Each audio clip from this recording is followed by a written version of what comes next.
Hello and welcome everybody. This is once again Hello again and welcome everybody. This is once again Don Horatio bringing you the 9th installment of my series TLO Party, where he will be playing a ZvP against just a person named Snowbird, who I don't know who he is, but he is playing Protoss and he is on the Korean ladder in GM, so he's probably pretty good.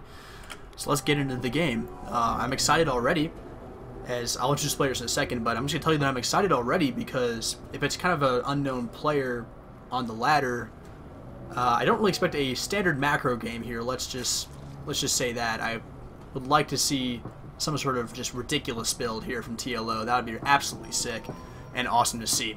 But let's introduce our players now. In the bottom left is TLO from Team Liquid, the red Zerg on the map Daybreak. And in the top right we have the blue Protoss. It is Snowbird, the man himself, a man of mystery to everyone who is watching this game, and also myself. Actually, I might have to do some research after this in a second to maybe look up if he is someone I know. But if it's just a weird gamer tag. But I don't think so. I think that most people on Korea either play on barcodes or under their real names. So, that's whatever indeed. But I'm curious to see what TLO has in store for us, and I'm quite excited to cast the rest of this match. We do have a standard pylon going down here at the front for Snowbird, so just be some sort of forge-based fast expand play. Either that forge or nexus before any sort of gateway and tech. Very standard stuff. And I expect a spawning pool from TLO here very soon as well. Looks like he's placed it down right here. And there it does go. Standard stuff. Pool on 14, just to make sure he can deal with any sort of cannon rush shenanigans that might come his way. And if he were to go 15 hatch, that's always a risk you take. If you go 15 hatch, you can always get cannon rushed, and that's just not a fun thing to deal with. And it never is. It doesn't matter what league you're in. Cannon rushing is just, it's not pleasant for anybody. Even if you see it coming and you defend it well, it's like, do you ever feel good when you hold off a cannon rush? It's just like, did I really have to deal with that? Is that really something I have to bother with? It's just very frustrating indeed. The probe is going to look to do the little hatchery block as long as it can. Might even drop a pylon if he has the requisite resources when that drone comes down. And there indeed does go the drone. Moving down. Actually, this is the scout drone, not the... Or is it just going to look around a bit and see? Oh, he's actually going to go straight for that third base. So, that's one way to do it.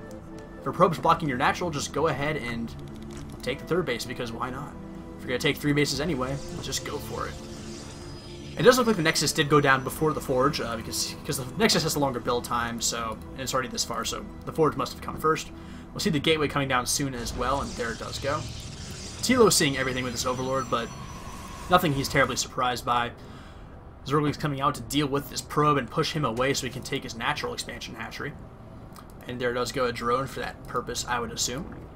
Third hatchery, well, it's the third base hatchery. I'm going to call it the third hatchery, by the way, just to establish my convention here. I don't want to try and confuse anybody.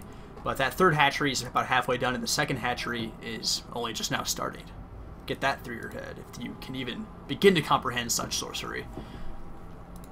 But now cannon's about to be finished over here at the Protoss natural. Going to force this Overlord away as the Nexus finishes. So go look to Kernel boost some probes out nice and quick to get that Econ off to a hot start. And really try to get a probe lead before those that 3-hatch Econ kicks in for TLO. You can see that the probe lead is already in Snowbird's favor, up to 22 over the 19 drones, and he is making 2 probes at once. Snowbird does take 2 gases in his main, not mining from one of them right now, but he does have it as soon as he wants to take that, but that's probably just part of his build. A little bit of gas timing thing right there. And he does go into it now. Probably just looking to save to get either this Zealot out and just make sure he has the money for that when he needs it. All part of his build, I can only assume. And with this double gas, he has a lot of opportunities open to him. He can still go for a Sentry Heavy Warp Gate style push, or he can just go straight for tech like a Robotics Facility or a Stargate. But we'll see when he takes his next 2 gases to see if he's going for some sort of lower tech push or not. It all depends on those gas timings. Very important to see when those go down. It allows you to tell a whole lot about what a person is doing. TLO not up to a whole lot in his own base, just making a bunch of drones and some queens. He can look to defend nothing really, because Protoss doesn't have anything, so he knows he can just basically drone up and make queens and macro, and no reason not to do that.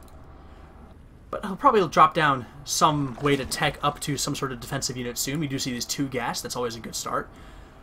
Going to get into those as soon as he can. You always want to, TLO, we've noticed all over time in this series that he really does like doing the 2 gas at once strategy. This is a usual thing for Terran. That's not even a matchup in that's not even a race in this match right now. But a lot of Zergs will look to do that and put two gas down at once. But TLO does this in every matchup, it seems. We're going for a bunch of gas all at once instead of one geyser at a time. That's just a personal thing I guess he likes to do. It really might mess a bit with his opponent's head if he does that. So I'm all for it. We do see these 2 gas are now down at the natural for Snowbird, so gonna look to get in some high-tech units, and we see the robotics facility is on the way here.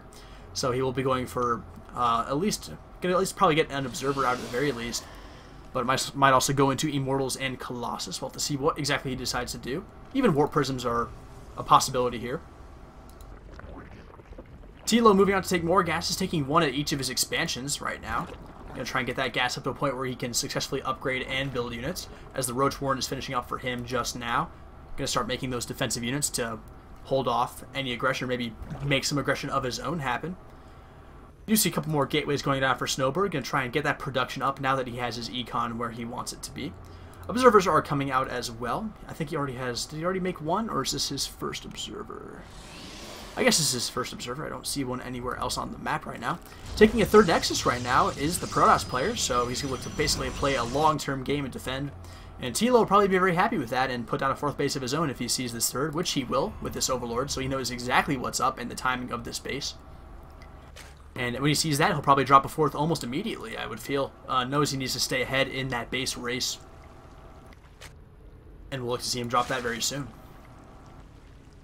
Circling speed now done as well, making the +1 ranged attack upgrade and an infestation pit on the way. Macro hatch as well to bridge this creep and also get that production really going.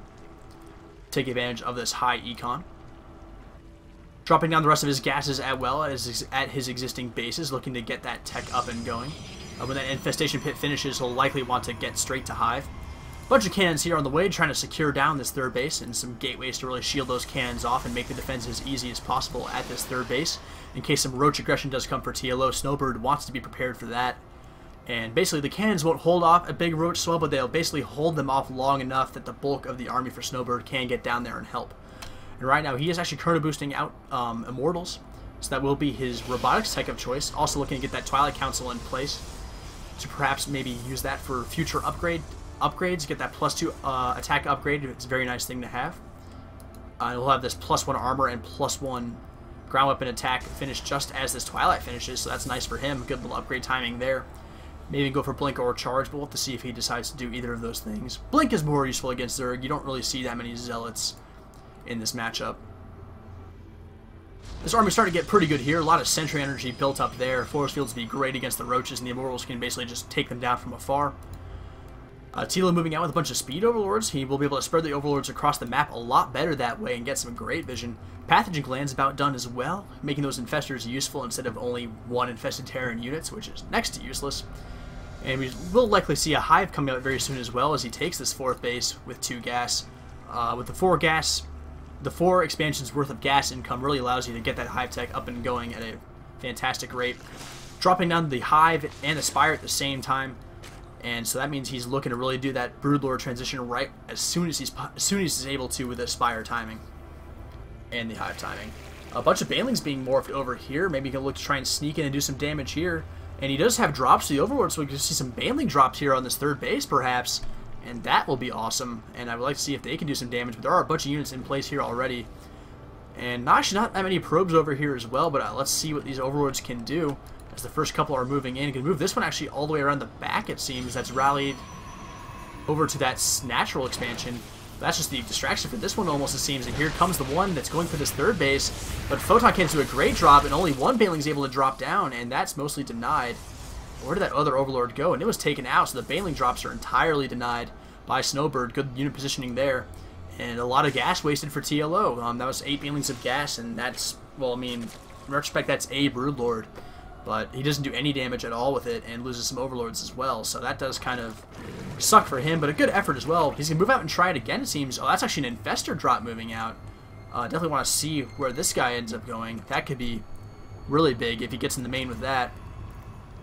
And also another Overlord over here and some Zerglings, maybe looking to do another Baneling drop on this side as well. But TLO is definitely looking to do some multi-pronged harass here, and that could definitely benefit him if some of those attacks do land.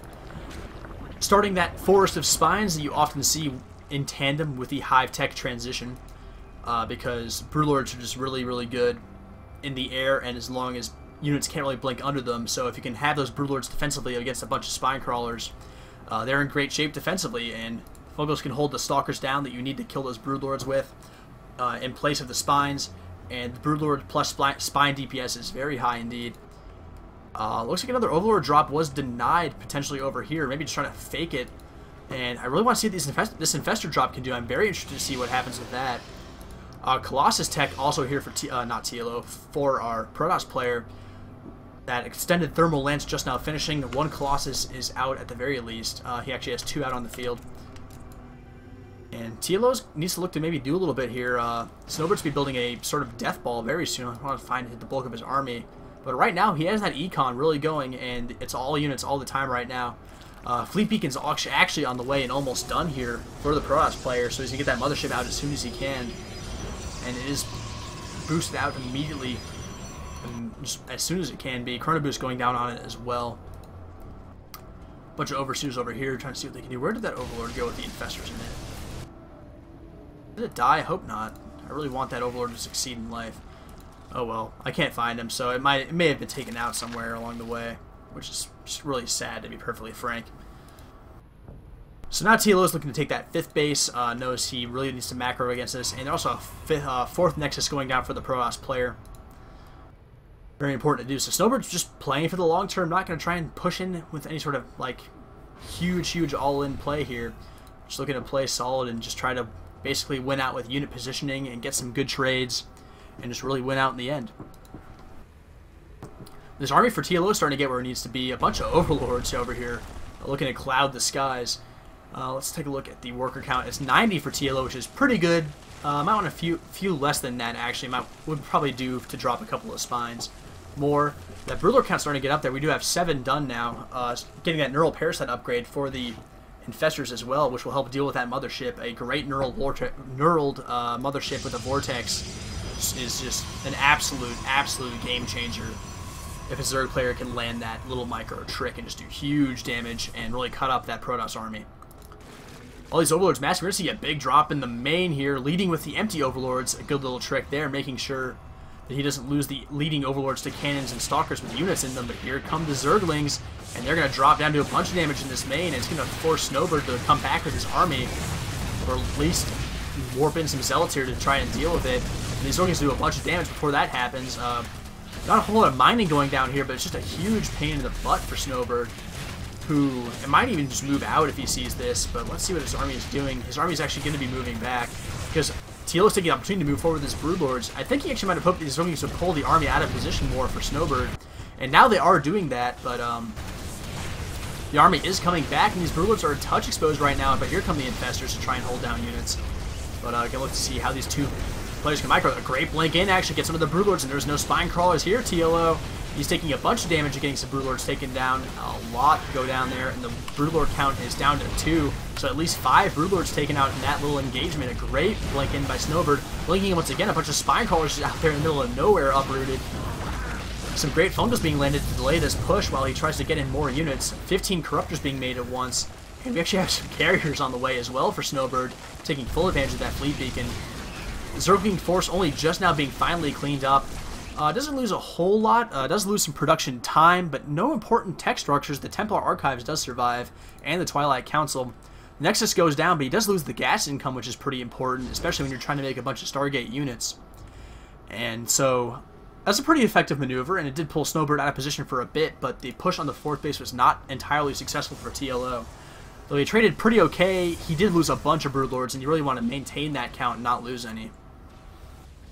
Another drop attempt might be coming in here for TLO, and one carrier going to be trying to pick off some Overlords. You don't usually see that, the carrier relegated to Overlord pick-off duty, but here you do see it for the first time. Morphing a bunch of more Broodlords is TLO, 5 on the way, 2 on the field, up to a total of 7. +1 flyer attack and +3 melee attack, both do benefit those Broodlords and Broodlings, so that's a good set of upgrades to get. Infestor count's pretty good, actually. Let's see what that's at. 9. Yep, definitely a good thing to have. 9 Infestors. Here comes the drop again. No, those are just Corruptors looking to deal some damage. Contaminate does go down in the Stargate. Not really producing anything, so I don't know what that was exactly about. A small ground unit drop here. Going to look to take out some pylons in production, potentially. That's about all they can do, and they will be forced back by this Colossus play. So not a whole lot to be done by this drop. Let's follow the Colossus up here. And back go the Overlords. Saving a bunch of the units, and she just come back and put those into the main army, or maybe move in a drop again later when the Protoss is distracted. Let's see TLO maybe go for another base here soon. Maybe try to take this expansion, but it's not a huge deal. I'd like to see his creep spread be a lot better as well. We don't see any over here leading to this potential base, or over here, and that's not particularly good. You really would like to have better creep than that. But here comes that mothership supported Protoss army. It's almost at a max. Actually, pylon blocked somewhat embarrassingly this late in the game, but he did take a couple drops in the main. And it looks like Snowbird's going to look to push on the 5th hatchery here of TLO, and he should be pretty successful. There's only a couple of spines here, but here comes the army. But this is only a couple of Corruptors and some Overlords and a couple of Broods. Should definitely be able to do some damage here before the bulk of the army does pull up. But Snowbird does play it cautiously and backs off a little bit. But might send the Zealots in regardless to do some damage and maybe try to focus that hatchery down. But nope, looks like they're going to back off as well. So nothing doing there. Going to move back and try to posture back up at his own base. Here comes a little attempt at a Zergling run by, and the cannons aren't quite done here. She's going to move in and pick off some High Templar for absolutely free, so no Archon Toilet for you with those Archons at least. Some Changelings here getting some good vision, but here comes the Blinkstalkers to deal with these Zerglings. Does force a delay in mining very briefly, so that's a good choice, and so a good little Zergling attempt there. At this point, the Zerglings are basically free for TLO, so if you can do any sort of damage, a little pack of them like that, it's good news for you. And we see TLO still just trying to get upgrades going, +2 missile attacks on the way, trying to continue to build up this giant army, dropping up even more and more spines. Baneling's on the way as well. Always good to have some of those and just do some initial damage to those Protoss units. And I'm excited to see where else TLO can take. The Snowbird's not producing a whole lot right now. We can only see carriers and interceptors in the Warp Prism in the production tab right now. And he's gonna move out across the map and maybe try to push a little bit here. Just not, looking for maybe the Neural on that mothership and just not quite get it with that Soul Infestor. It needs to be a bit more covered than that to pull that off. Snowbird will not let it happen like that. Actually, I'm going to lag a little bit right here, and I do apologize for that, but I'm running a one-computer setup, so big battles, max on max. It might be a little bit of a touch of a slideshow, but I hope it's not too bad for the viewers out there. We do have 3 Archons to potentially go in a Vortex if that is put down by by Snowbird. The Broodlord force is now starting to build up once again, but he only has Broodlord 14. Actually, it's a pretty good amount. Enough to defend with at least, and especially if he controls well, and if he gets that Neural Vortex, that'll be a great maneuver. But TLO's going to look to maybe move in here once again. He's got some Baneling drops actually, but the Overlord's caught somewhat out of position. He's still going to look for that drop. The 2 ones with Baneling still alive, and now here comes the drop a bit. Actually, he does not even drop the Banelings, and they all die for nothing. The Vortex does go down. That second one caught a bunch more than the first one, and we could see the toilet here. I don't know how many Broodlords exactly got caught up in that. It looks like this is a good number, and there do go the Archons into the Vortex. And let's see how this army got divided. Trying to do what he can. Some Templars moving into Storm as well, or get some feedbacks. And this second Vortex could be the important one. Losing a bunch of Corruptors. No real Broodlords actually caught in there. They must have been taken out earlier. Or he just called Broodlords, but I don't really know where they are right now, to be perfectly frank. I guess there's just a bunch of them. That's not all of them by any means. Are they all back here? I don't know where TLO's Broodlords are right now. I'm actually very confused. He's down to 7 now, so that explains a lot of where they went, because they're dead. Looking to defend, and here comes, this is a dangerous push from Snowbird. The Fungals can only do so much here. He's going to do a lot of damage here, and here come the Blinkstalkers moving once again to try and pick off some more Broodlords. Not a lot of Infestors here to support them, and not many Infestors in production either. There are 3 Infestors somewhere, but they must not have very much energy be in place, and there's actually the GG from TLO and an N. But Snowbird moving in with that big push, and TLO just was not quite prepared to defend it. The Vortex they weren't the best ones in the world, but he did kill a bunch of Corruptors, which denied him the ability to kill that mothership, and also be able to like basically buffer for his Broodlords. And good Archon toilets, and just some good Blink Stalker play. TLO could not quite pin down those Stalkers with the Infestor fungal growth. Talking a bit too fast there, but Anyway, Snowbird takes the game with a strong late game push, taking down TLO in a macro game, so well played by him. And, well, I'm kind of surprised this replay made it in the pack. I guess TLO thought it was a good game, or maybe it was just a recent game he had played and just decided to throw in there, but loses a standard macro game against a player that I don't know. But well played by Snowbird. TLO actually falls to 6-3 in TLO Party. Expect better of him in his own replay pack. The German fool him. Anyway, so that's episode 9 all wrapped up. So that's all can be all for tonight in this little batch of 3 replays like I've been doing with the series for a while. Look forward to further episodes and also some more content. I actually might be casting some tournament play for SCV Rush somewhat soon, and I'll definitely keep you guys posted on Twitter about that if that comes through. So thank you all for watching, and you all have a good night, good day, whatever time you're watching this. And thanks for watching once again.